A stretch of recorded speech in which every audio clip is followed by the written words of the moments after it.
Hello बच्चों, कैसे हैं आप? आई होप आप बहुत बढ़िया होंगे, प्रसन्नचित होंगे। और आज मैं आपको कक्षा 7 पल्लव हिंदी पाठ्य पुस्तक से पाठ 14 मंत्र समझाने जा रही हूँ। ये मुंशी प्रेमचंद जी की कहानी है, जिसके अंदर एक निर्धन बूढ़ा व्यक्ति अपनी अंतश्चेतना से एक प्रतिष्ठित मानवीयता और निस्वार्थ से एक पढ़े लिखे डॉक्टर को मानवीय मूल्य का पाठ पढ़ाता है। यानी एक पढ़ा लिखा व्यक्ति को मोरल वैल्यूज़ एक बेचारा गरीब सा इंसान बूढ़ा व्यक्ति सिखाता है कि तुम्हारा वास्तव में क्या धर्म है। तो बच्चों, पाठ शुरू करने से पहले मैं एक बार सभी बच्चों से अनुरोध करूँगी कि जो इस चैनल से पहली बार जुड़े हैं, प्लीज़ वो मेरे चैनल को लाइक करें, शेयर करें और सब्सक्राइब करें, जिससे आपको हिंदी विषय संबंधी जानकारी मिलती रहे और हमें भी मोटिवेशन मिले, जिससे हम आपके लिए और सरल, स्पष्ट और आसान शब्दों में आपको पाठ समझा सकें। तो बच्चों, पाठ शुरू करती हूँ मंत्र, और आप सब तैयार हो जाइए समझने के लिए। प्रस्तुत कहानी में एक निर्धन बूढ़ा व्यक्ति अपनी अंतश्चेतना से में प्रतिष्ठित मानवीयता और निस्वार्थता से एक पढ़े लिखे डॉक्टर को मानवीय मूल्यों का पाठ पढ़ा जाता है। आपको पता है कि मुंशी प्रेमचंद जी कहानी जगत के साहित्यकार हैं और उनकी कहानियाँ एक आम जनजीवन से संबंधित हैं। छोटे से छोटे प्राणी से उनकी कहानियाँ जुड़ी हुई हैं। तो इस कहानी के अंदर भी ऐसा ही है। संध्या का समय था। डॉक्टर चड्ढा गोल्फ खेलने के लिए तैयार हो रहे थे। मोटर द्वार के सामने खड़ी थी और दो कहार एक टोली लिए आते दिखाई दिए। टोली के पीछे एक बूढ़ा लाठी टेकता चला आता था। डोली औषधालय के सामने आकर रुक गई। बूढ़े ने धीरे धीरे आकर द्वार पे खड़ी हुई चिक्स में से झांका। ऐसी साफ सुथरी जमीन पर पैर रखते हुए भय हो रहा था कि कहीं घुड़क ना बैठे, यानी गुस्सा ना हो जाए। डॉक्टर साहब को मेज पर सामने खड़े देखकर भी उससे कुछ कहने का साहस नहीं हुआ, यानी उस बूढ़े की हिम्मत नहीं हुई। डॉक्टर साहब ने चिक के अंदर से गरज कर कहा, कौन है, क्या चाहता है? बूढ़े ने हाथ जोड़ के कहा, हुजूर, बड़ा गरीब आदमी हूँ, मेरा लड़का कई दिन से। डॉक्टर साहब ने सिगार जला के कहा, कल सवेरे आओ, हम इस वक्त मरीजों को नहीं देखते।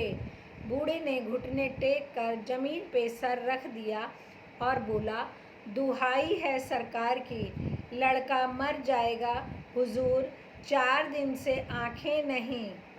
डॉक्टर चड्ढा ने कलाई पर नज़र डाली। केवल 10 मिनट का समय और बाकी था। गोल्फ स्टिक खूंटी से उतारते हुए बोले, कल सवेरे, यह हमारे खेलने का समय है। यानी बूढ़ा उनके सामने हाथ जोड़े, सर झुकाए खड़ा है और विनती कर रहा है, पर डॉक्टर चड्ढा नहीं सुन रहे। बूढ़े ने पगड़ी उतार के चौखट पे रख दी और रोकर बोला, हुजूर, एक निगाह देख लें, बस एक निगाह, लड़का हाथ से चला जाएगा हुजूर, 7 लड़कों में यही बच रहा है हुजूर, हम दोनों आदमी रो रो कर मर जाएंगे। सरकार आपकी बढ़ती हो दीनबंधु, यानी आपकी आय बढ़ती हो।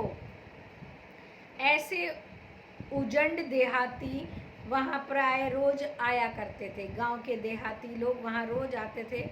डॉक्टर साहब उनके स्वभाव से खूब परिचित थे, जाने पहचाने थे। कोई कितनी ही कुछ कहे, पर वे अपनी ही रट लगाते जाएंगे, किसी की सुनेंगे नहीं। और धीरे से चिक उठाई और बाहर निकलकर मोटर की तरफ चले। बूढ़ा यह कहता हुआ उनके पीछे दौड़ा, सरकार, बड़ा धर्म होगा हुजूर, दया कीजिए, बड़ा दीन दुखी हूँ, सरकार में कोई और नहीं है बाबूजी। इस संसार में इस बच्चे के सिवा हमारा कोई नहीं है। बहुत विनती की, मगर डॉक्टर साहब ने उनकी ओर मुंह फेर कर तक देखा नहीं। मोटर पे बैठकर बोले, कल सवेरे आना। मोटर चली गई। बूढ़ा कई मिनट तक मूर्ति की भांति निश्चल खड़ा रहा, यानी बेजान मूर्ति की तरह खड़ा रहा। संसार में ऐसे मनुष्य भी होते हैं जो अपने आमोद प्रमोद के आगे किसी की जान की परवाह नहीं करते। शायद इसका अब भी विश्वास न आता था। सभ्य समाज इतना निर्मम, इतना कठोर है, इसका ऐसा मर्म भेदी अनुभव अब तक ना हुआ था। बूढ़े को अब तक इस बात का यकीन नहीं था, पर आज उसे पता चल गया। वह अपने पुराने जमाने के जीवों में था, जो लगी हुई आग को बुझाने, मुर्दों को कंधा देने, किसी की छप्पर को उठाने और किसी की कलह को शांत करने के लिए सदैव तैयार रहते थे। यानी वो अभी भी पुराने विचारों में था कि हर किसी की मदद करनी चाहिए। जब तक बूढ़े को मोटर दिखाई दी, खड़ा टकटकी लगाए उस ओर देखता रहा। शायद उसे अभी भी डॉक्टर साहब के लौटने की आशा थी।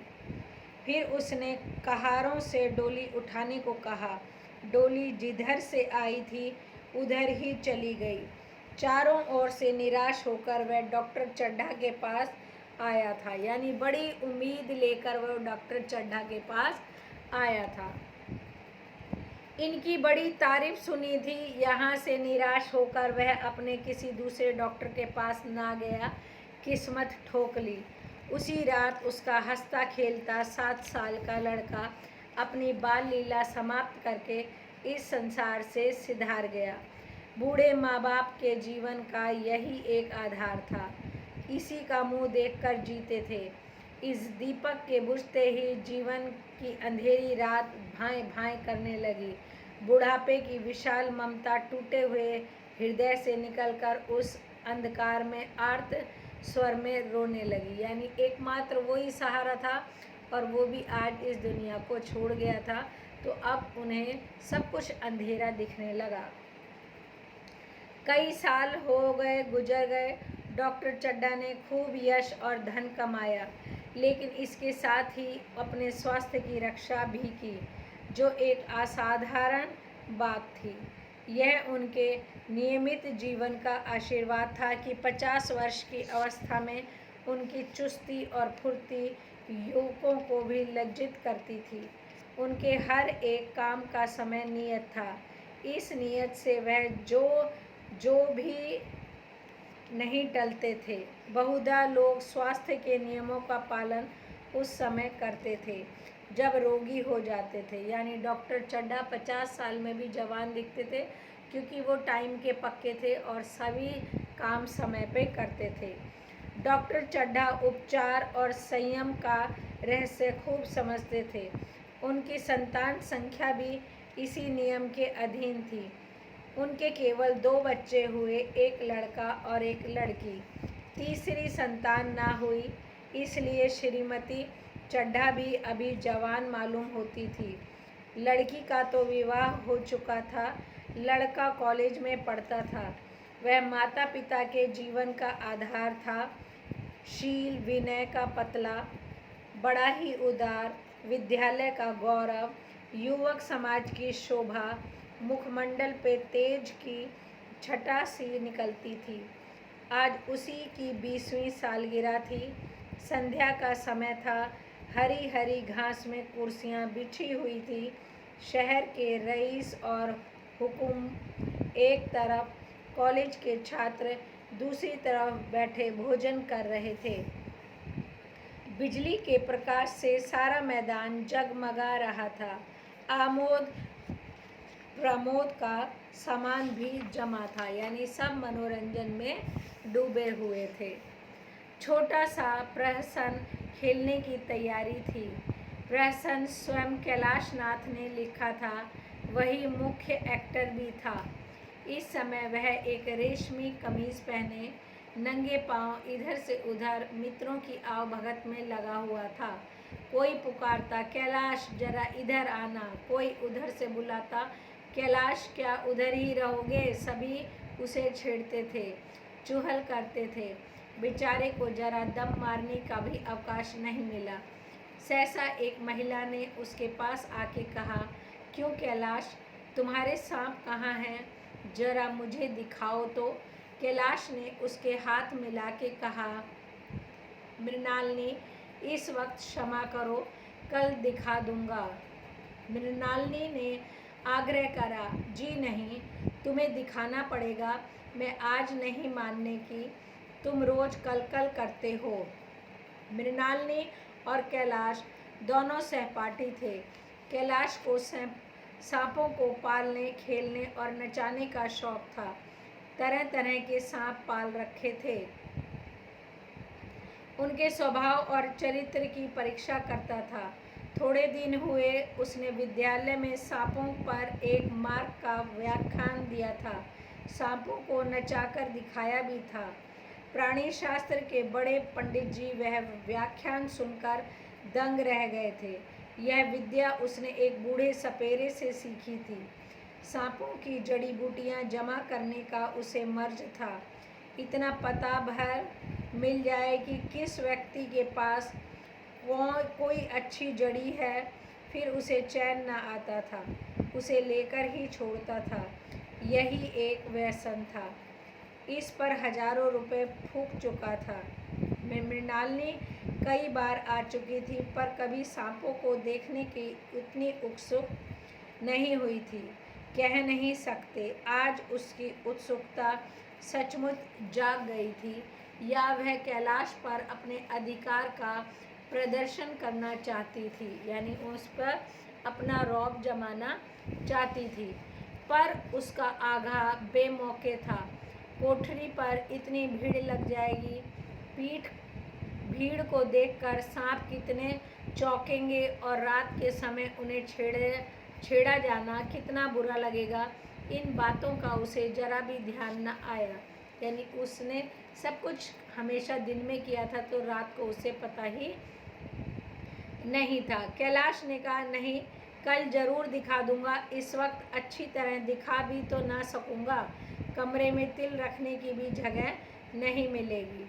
एक महाशय ने छेड़ कर कहा, दिखा क्यों नहीं देते? जरा सी बात के लिए इतना टाल मटोल कर रहे हो। मिस मृणालिनी, हरगिज ना मानना, देखें कैसे नहीं दिखाते।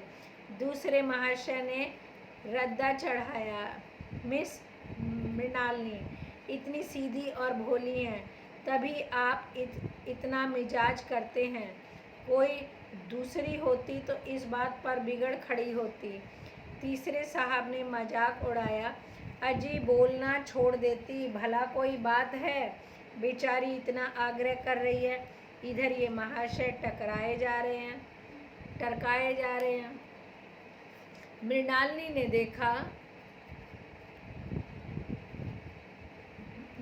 ने देखा कि ये शोहदे उसे रंग पर चढ़ा रहे हैं, तो बोली, आप लोग मेरी वकालत ना करें, मैं खुद अपनी वकालत कर लूँगी।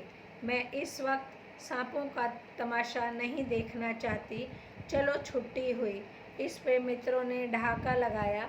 एक साहब बोले, देखो तो आप सब कुछ चाहें, पर कोई दिखाए भी तो।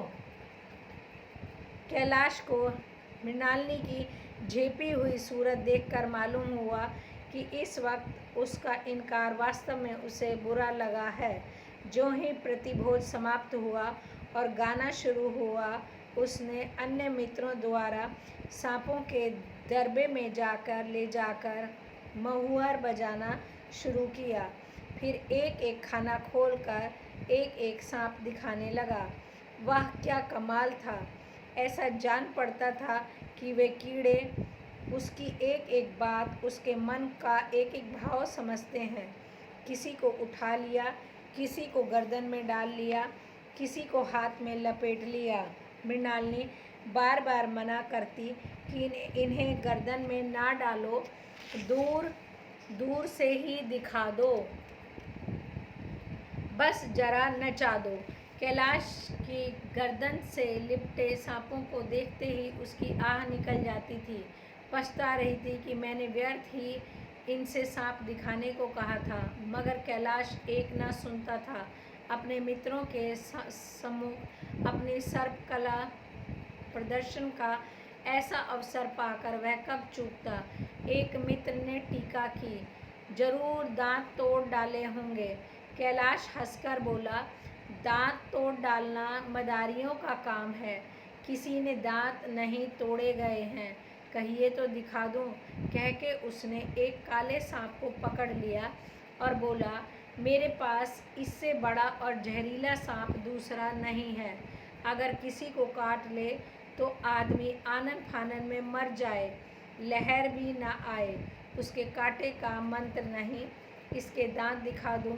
मृणालिनी ने उसका हाथ पकड़ के कहा, नहीं नहीं कैलाश, ईश्वर के लिए इसे छोड़ दो, तुम्हारे पैर पड़ती हूँ।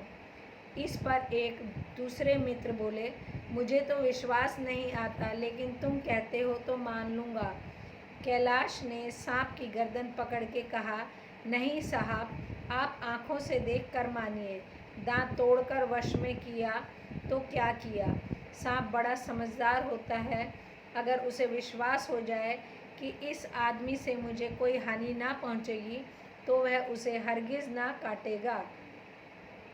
मृणालिनी ने जब देखा कि कैलाश पर इस वक्त भूत सवार है तो उसने ये तमाशा ना करने को कहा। अच्छा भाई, अब यहाँ से चलो, देखो गाना शुरू हो गया है, आज मैं कोई चीज़ सुनाऊंगी। यह कहने पर उसने कैलाश का कंधा पकड़कर चलने का इशारा किया और कमरे से निकल गई। मगर कैलाश इस बात को मानने को तैयार नहीं हुआ। कैलाश विरोधियों की शंका समाधान करने में दम लेना चाहता था। उसने सांप की गर्दन पकड़कर जोर से दबाई, इतनी जोर से दबाई कि उसका मुंह लाल हो गया, देह की सारी नसें तन गई।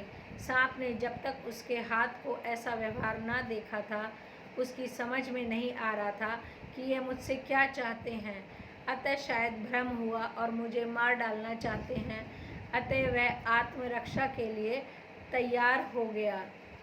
कैलाश ने उसकी गर्दन खूब दबाकर मुंह खोल दिया। उसने जहरीले दांत दिखाया और बोला, जिन सज्जनों को शक हो आकर देख भी लें। आया विश्वास या अभी भी कुछ शक है। मित्रों ने आकर उनके दांत देखे और चकित हो गए। प्रत्यक्ष प्रमाण के सामने संदेह को स्थान नहीं।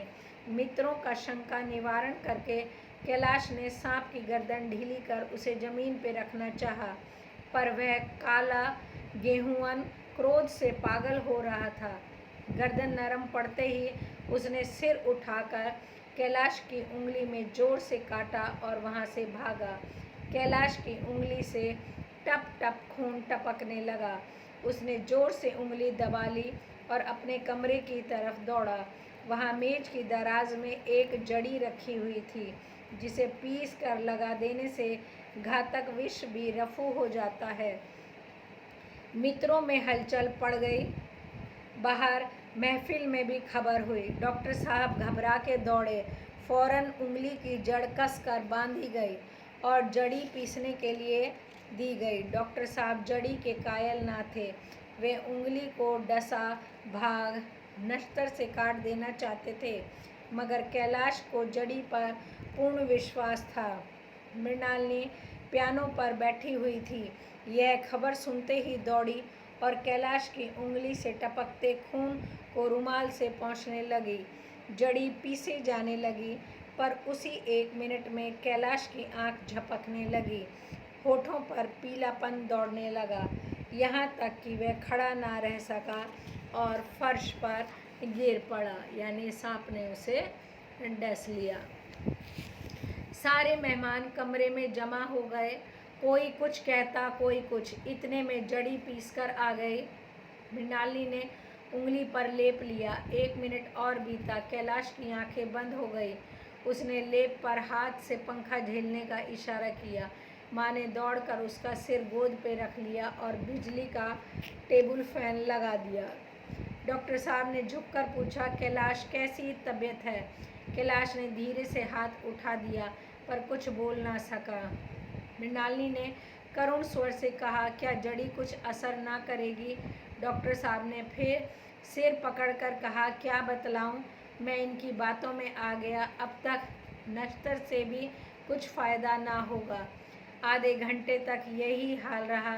कैलाश की दशा प्रति क्षण बिगड़ती जाती थी, यहाँ तक कि आंखें पथरा गई, हाथ पांव ठंडे हो गए, मुख की क्रांति मलिन पड़ गई, नाड़ी का भी कहीं पता नहीं था। मौत के सारे लक्षण दिखाई देने लगे। घर में कोहराम मच गया। मृणालिनी एक और सिर पीटने लगी। माँ अलग पछाड़े खाने लगी। डॉक्टर चड्ढा को मित्रों ने पकड़ लिया, नहीं तो वे नश्तर अपनी गर्दन पे मार लेते। एक महाशय बोले, कोई मंत्र झाड़ने वाला मिले तो संभव है, अब भी जान बच जाए। डॉक्टर चड्ढा बोले, मेरी अकल पे पत्थर पड़ गया है कि इसकी बातों में आ गया। नश्तर लगा देता तो ये नौबत क्यों आती। बार बार समझाता रहा कि बेटा सांप ना पालो, मगर कौन सुनता था। बुलाइए किसी झाड़ फूँक करने वाले को, बुलाइए, मेरा सब कुछ ले ले, मैं अपनी सारी जायदाद अपने पैरों पर रख दूंगा, लंगोटी बांधकर घर से निकल जाऊंगा, मगर मेरा कैलाश, मेरा प्यारा कैलाश उठ बैठे। ईश्वर के लिए किसी को बुलाइए। ये जो कहानी है इसका भाग 1 यहीं तक। अगला भाग आपको दूसरे लिंक पर आपको हम बताएंगे। आई होप यहाँ तक की कहानी आपको समझ में आई होगी। ओके बच्चों, बाय, टेक केयर।